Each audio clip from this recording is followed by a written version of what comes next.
টপিকটা হচ্ছে কি, আমরা ডি ব্রগলি প্রকল্প পড়েছি। তো বলছে এই যে আমরা বোরের যে কোয়ান্টাম শর্তটা কি, যে এক কক্ষপথ থেকে আরেক কক্ষপথে গেলে কি হয়, সরি কোয়ান্টাম শর্ত নয়, হ্যাঁ কোয়ান্টাম শর্ত বলতে কি আমরা এখানে বলতে পারি, ধরে নাও যে আমরা বোরের তৃতীয় স্বীকার্যটা কি, যে তৃতীয় স্বীকার্যটা হচ্ছে কি mvr ইকুয়ালস টু nh/2π। তো আমাদের যে ডি ব্রগলি প্রকল্প থেকে আমরা বোরের কোয়ান্টাম শর্তটা আমরা এখানে প্রতিষ্ঠা করতে পারি। ঠিক আছে, এবার সেটা কি করে দেখো। ডি ব্রগলি প্রকল্প থেকে বোরের কোয়ান্টাম শর্ত, ঠিক আছে। আচ্ছা, বিজ্ঞানী ডি ব্রগলি বলেছিল কণার স্রোত পদার্থ তরঙ্গ হিসাবে ধরেছিল। কোনো কণার স্রোতকে পদার্থ তরঙ্গ হিসাবে বিজ্ঞানী ডি ব্রগলি ধরেছিল। বলেছিল যে কোনো পথ দিয়ে যদি কণার স্রোত যদি যায়, তাহলে সেই কণার স্রোত মানে একটা পদার্থ তরঙ্গ বলতে পারি। তো ধরে নাও যদি একটা নিউক্লিয়াস যদি থাকে, নিউক্লিয়াস চারিদিকে কী আছে, কক্ষপথ রয়েছে, কক্ষপথে কী আছে, ইলেকট্রন কণাগুলো আবর্তন করছে। তাহলে আমরা বলতে পারি একটা ইলেকট্রন কণা যদি আবর্তন করে, তাহলে সেটা কি তরঙ্গের আকারে বিস্তার লাভ করবে, বিস্তার লাভ করবে। তাহলে একটা নিউক্লিয়াসের চারিদিকে যে বিভিন্ন কক্ষপথ রয়েছে, বিভিন্ন কক্ষপথে যে ইলেকট্রন কণাগুলো রয়েছে, তো ইলেকট্রন কণা, তো কণার স্রোতকে যদি যেহেতু বিজ্ঞানী ডি ব্রগলি পদার্থ তরঙ্গ ধরছে, তাহলে আমরা সেই সেন্সে বলতে পারি একটা নিউক্লিয়াসের চারিদিকে যখন বিভিন্ন কক্ষপথে যখন ইলেকট্রন আবর্তন করে, সেই ইলেকট্রনগুলো কি হয়, তরঙ্গের আকারে আবর্তন করে। তাহলে সেই জিনিসটা যদি আমরা পরিষ্কারভাবে যদি ছবিটা যদি আঁকতে যাই, তাহলে এরকম হয়। দেখো, এটা হলো একটা ধরো কক্ষপথ, এখানে ইলেকট্রন কণা রয়েছে, ধরো এইরকমভাবে আবর্তন করবে।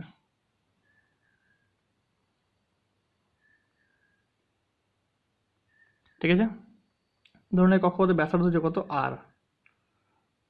ঠিক আছে, আচ্ছা, এবার একটা জিনিস একটু দেখবে তোমরা। ধরো না এখান থেকে এটা হচ্ছে একটা পূর্ণ তরঙ্গ, এখান থেকে এটা হচ্ছে কত, একটা পূর্ণ তরঙ্গ দৈর্ঘ্য হচ্ছে কত, ল্যামডা। এখান থেকে এটা হচ্ছে কি একটা পূর্ণ তরঙ্গ, এটা দৈর্ঘ্য হচ্ছে কত, ল্যামডা। তাহলে দেখো একটা পূর্ণ পাকে অসংখ্য ল্যামডা বা অসংখ্য পূর্ণ তরঙ্গ থাকতে পারে। তাহলে অসংখ্য যদি পূর্ণ তরঙ্গ থাকে, আমি ধরে নিলাম যে এখানে এন সংখ্যক পূর্ণ তরঙ্গ রয়েছে, আর এন সংখ্যক পূর্ণ তরঙ্গের দৈর্ঘ্যটা আমরা বলতে পারি তাহলে কত হচ্ছে, এন ল্যামডা। একটা পূর্ণ তরঙ্গের দৈর্ঘ্য যদি ল্যামডা হয়, তাহলে এন সংখ্যক পূর্ণ তরঙ্গের দৈর্ঘ্য কত হবে, এন ল্যামডা হবে। এবার দেখো, তাহলে টোটালটা পূর্ণ তরঙ্গের দৈর্ঘ্যটা কত পেয়ে গেলাম আমি, এন ল্যামডা। ঠিক আছে, এবার দেখো এটা হচ্ছে বৃত্তাকার একটা পথ ছিল, এই বৃত্তাকার পথে ব্যাসার্ধ ছিল কত, আর। তো এই পুরো বৃত্তাকার পথটা যদি আমরা দেখতে যাই, তো পুরো বৃত্তাকার পথের পরিধি কত হবে, 2πr। আর এই 2πr সমান দেখো তো কত হচ্ছে, এখানে কতগুলো ল্যামডা রয়েছে, এন ল্যামডা। তাহলে আমরা এখান থেকে বলতে পারি যে 2πr সমান হচ্ছে কত, এন ল্যামডা। ঠিক আছে, আচ্ছা, 2πr সমান হচ্ছে এন ল্যামডা। এটা কোন প্রকল্প থেকে নিয়ে আসছি আমরা, ডি ব্রগলি প্রকল্প থেকে। তো এটা যদি তরঙ্গ দৈর্ঘ্য যদি হয়, তো আমরা এটা তরঙ্গ দৈর্ঘ্য ডি ব্রগলি প্রকল্প থেকে আমরা কি লিখতে পারি, ল্যামডা সমান কত হয়, h/mv হয়। তো আমরা এখানে লিখতে পারি ল্যামডা জায়গাতে কত, h/mv। ঠিক আছে, কোনাকুনি গুণ করছি এবার আমরা, 2πr ইন্টু mv সমান কত হচ্ছে, nh। তাহলে এখান থেকে দেখো তো, mv আর রাখলাম, ডান দিকে কত পাঠাচ্ছি, nh/2π। এই যে দেখো, আমরা কিছুক্ষণ আগে পেলাম এটা হচ্ছে কি বোরের তৃতীয় স্বীকার্য। তাহলে আমরা কনসেপ্টটা শুরু করছি কখন থেকে, ডি ব্রগলি প্রকল্প থেকে। কি প্রকল্পটা হচ্ছে যে একটা কণা স্রোত তরঙ্গের আকারে, মানে পদার্থ তরঙ্গের আকারে বিস্তার লাভ করবে। তাহলে একটা নিউক্লিয়াসের চারিদিকে যে বিভিন্ন কক্ষপথে ইলেকট্রনগুলো যে আবর্তন করে, তাহলে আমরা বলতে পারি ইলেকট্রনগুলো কক্ষপথে তরঙ্গের আকারে বিস্তার লাভ করে। যদি এটা পূর্ণ পাকে যদি এন সংখ্যক তরঙ্গ যদি সৃষ্টি হয়, আর এন সংখ্যক তরঙ্গের দৈর্ঘ্য যদি এন ল্যামডা যদি হয়, আর বৃত্তের পথের পরিধি যদি 2πr হয়, তাহলে আমরা বলতে পারি 2πr সমান হচ্ছে এন ল্যামডা। আর যেহেতু ডি ব্রগলি প্রকল্প থেকে, তাহলে ল্যামডা সমান আমরা কি জানি, h/mv, যেটা ডি ব্রগলি ওয়েভলেন্থ বলে এটাকে। তাহলে এখানে মানটা বসে আমরা দেখো কত পেলাম, mvr ইকুয়ালস টু nh/2π, যেটা আমরা কি দেখো, এটা বরের কোয়ান্টাম শর্ত বা এটা আমরা বোরের তৃতীয় স্বীকার্য। ঠিক আছে। আর যেখানে এন এর মানটা কত হতে পারে 1 2 3 ডট ডট ডট এখান থেকে চলে আসবে। ঠিক আছে। আচ্ছা, এই যে আমরা ধরো বোরের স্বীকার্যগুলো যে জানলাম, এটা বোরের স্বীকার্য থেকে আমরা যে তথ্যগুলো আমরা পেলাম, সেই তথ্যগুলোকে নিয়ে আমরা কি করব, অনেকগুলো সমস্যার সমাধান করব। কি কি? তাহলে আমাদের হেডিং যেটা হচ্ছে তাহলে যে বোর তথ্যের প্রয়োগ।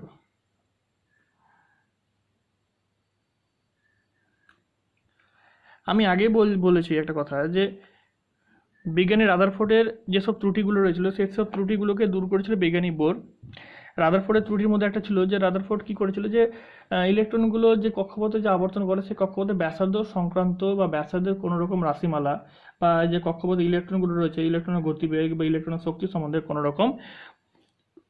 রকম ধারণা দিতে পারেনি। তো বিজ্ঞানী বোর তার নিজের তথ্যের দ্বারা সেই ধারণাগুলো দিতে সক্ষম হয়েছিল। তাহলে আমরা বোর তথ্য প্রয়োগ করে আমরা সব প্রথমে কি করব, কক্ষপথের ব্যাসার্ধের রাশিমালা বার করব। কক্ষপথের ব্যাসার্ধ যেটা বিজ্ঞানী রাদারফোর্ড পারেনি, বিজ্ঞানের কক্ষপথের ব্যাসার্ধ। আচ্ছা, আমরা কি জানি বোর তৃতীয় স্বীকার্য থেকে m v r equals to n h by 2 pi.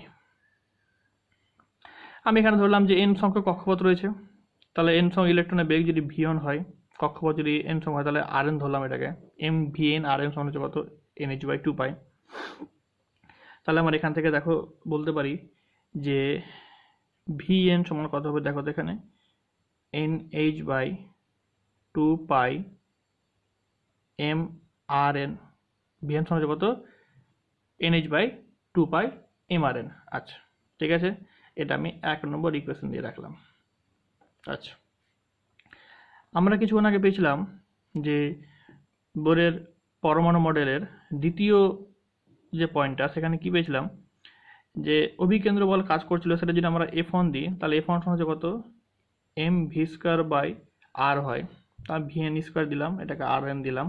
R F2 সমান কত ছিল, 1/4 pi epsilon 0 z e into e মানে কত, z square by r square ছিল, তো আমরা এখন এন সংখ্যক কক্ষপথের জন্য যে বার করছি তাহলে এটা আর এন স্কোয়ার করলাম। তো এটা হচ্ছে F1, এটা হচ্ছে F2। প্রকৃতপক্ষে দেখা যায় এই F1 আর F2 ভ্যালুটা পুরোপুরি সমান হয়।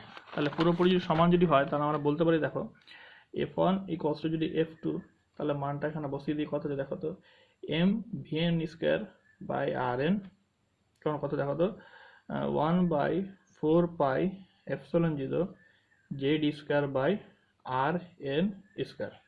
ঠিক আছে, তাহলে আমরা দেখো এখান থেকে একটা আর এন, এখান থেকে একটা আর এন আমরা কেটে দিলাম। তাহলে এখান থেকে দেখো তো আমরা কোনাকুনি ক্যালকুলেশন করে কি বার করতে পারি, কোনাকুনি যদি গুণ করি M V N square into 4 pi epsilon 0 into R N সমান কত আছে, জেড স্কোয়ার।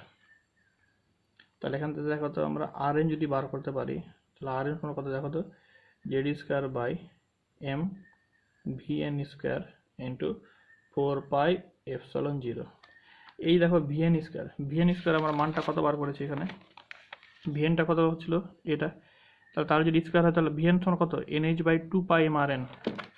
মানটা যদি আমরা এখানে বসাই তাহলে কত, দেখো তো z square by m n h by 2 pi m r n, তার কি হবে, স্কোয়ার হবে ইন্টু 4 পাই এপসিলন 0।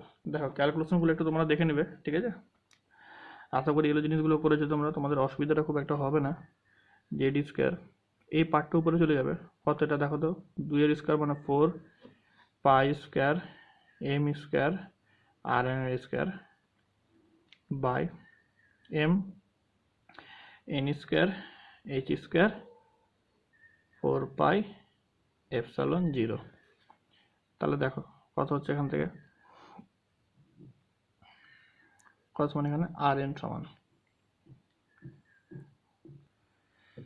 কি কি কাটছে এখান থেকে, পাই কাটছে, 4 কাটছে এখান থেকে, আর কি কাটছে, এখানে একটা এম কাটছে, এখানে একটা এম কাটছে, আর কিছু কাটছে কি, আর কিছু কাটছে না, এখানে আর এন কাটছে, এখানে একটা আর এন কাটছে। তাহলে এখান থেকে যদি আমরা ক্যালকুলেশন করে যদি আর এন বার করে দিই তাহলে কত হবে, R N equals to Z N square H square, আমি স্কিপ করছি epsilon zero by M pi Z E square. এই যে আমরা আর এনটা পেয়ে গেলাম কত, N square H square epsilon zero by M pi Z E square. ঠিক আছে, এটা হচ্ছে ইলেকট্রনগুলো যে কক্ষপথে আবর্তন করছে সেই কক্ষপথের ব্যাসার্ধের রাশিমালা। ঠিক আছে, এবার দেখেন আর এন বলেছে, মানে এনতম কক্ষপথের ব্যাসার্ধের রাশিমালা কত, N square H square epsilon zero by M pi Z E square. তোমরা এখান থেকে একটা লাইন আমি এখানে স্কিপ করেছি, আমি এখান থেকে একটা লাইন স্কিপ করার ফলে আমি সরাসরি আর এন এর রাশিমালাটা বার করেছি। এখান থেকে যদি বার করতে পারো তাহলে আর এন সমান কত, N square H square epsilon zero by M pi Z E square. ঠিক আছে, যেখানে এনটা হচ্ছে কি কক্ষপথ সংখ্যা, এইচটা হচ্ছে কি প্ল্যাঙ্ক কনস্ট্যান্ট, এপসিলন জিরোটা বলা হয় শূন্য মাধ্যমের তড়িৎ ভেদ্যতা বলা হয় এটাকে, শূন্য মাধ্যমের তড়িৎ ভেদ্যতা।